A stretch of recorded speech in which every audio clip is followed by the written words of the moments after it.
PSIP replaced just about every single light fixture in every neighborhood all across the city. That includes all the lights on the street, all the lights in the alleyways as well.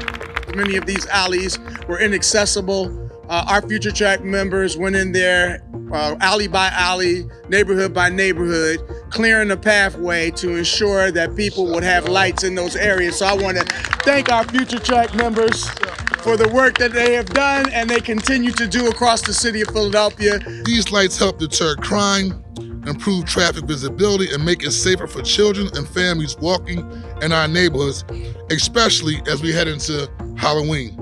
We have replaced, if you heard, 130,000 high-pressure sodium streetlights, those old orangey lights, those horror lights people used to call them, horror show lights. And we put in bright lights that you can actually see. Parents can breathe a sigh of relief knowing that no matter where they go trick-or-treating on Friday night, there's no tricks, there's only light. This is a racial equity issue.